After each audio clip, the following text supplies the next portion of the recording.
महादेव और भस्मासुर की पौराणिक कथा। प्राचीन काल में एक असुर था जिसका नाम भस्मासुर था।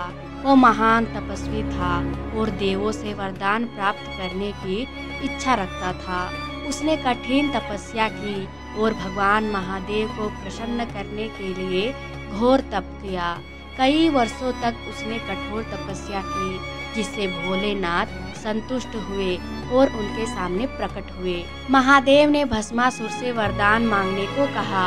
धूर्त भस्मासुर ने एक अत्यंत घातक वरदान मांगा। हे प्रभु, मुझे ऐसा वरदान दें कि मैं जिसके सर पर हाथ रखूं वह तुरंत ही भस्म हो जाए। महादेव ने उसे यह वरदान दे दिया क्योंकि वे भोलेनाथ हैं और अपने भक्तों को बिना किसी छल कपट के वरदान देते हैं। लेकिन भस्मासुर अहंकारी हो गया।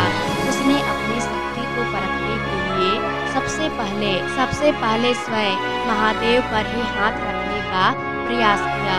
भस्मासुर की कुटिलता देखकर भगवान शिव को चिंता हुई। वे किसी को भी श्राप नहीं देना चाहते थे, इसीलिए वे वहां से तुरंत भाग निकले।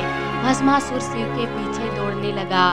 भगवान शिव केदारनाथ, कैलाश, काशी और अन्य स्थानों में भी गए, लेकिन भस्मासुर उनका पीछा करता रहा।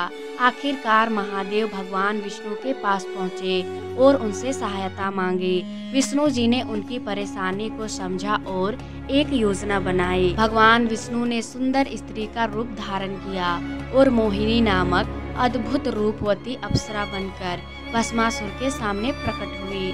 मोहिनी को देखकर भस्मासुर मोहित हो गया और उससे विवाह करने की इच्छा प्रकट की। मोहिनी ने मुस्कुराते हुए कहा, यदि तुम मेरे साथ विवाह करना चाहते हो तो पहले मेरे साथ नृत्य करना होगा और मेरी हर नृत्य मुद्रा का अनुसरण करना होगा। भस्मासुर तुरंत सहमत हो गया। मोहिनी ने नृत्य करना शुरू किया और भस्मासुर भी उसकी नकल करने लगा। धीरे धीरे मोहिनी ने ऐसी मुद्रा बनाई जिसमें हाथ को अपने सिर पर रखना था।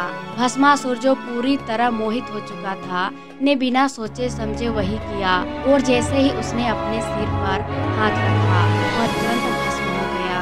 इस कथा से यह शिक्षा मिलती है कि अहंकार और छल अत्यंत व्यक्ति के विनाश का कारण बनते हैं। भस्मासुर को उसकी शक्ति के कारण नहीं, बल्कि उनकी मूर्खता और अहंकार के कारण नष्ट होना पड़ा। भगवान विष्णु की चतुराई और भगवान शिव की कृपा से संसार फिर से सुरक्षित हो गया। राधे राधे।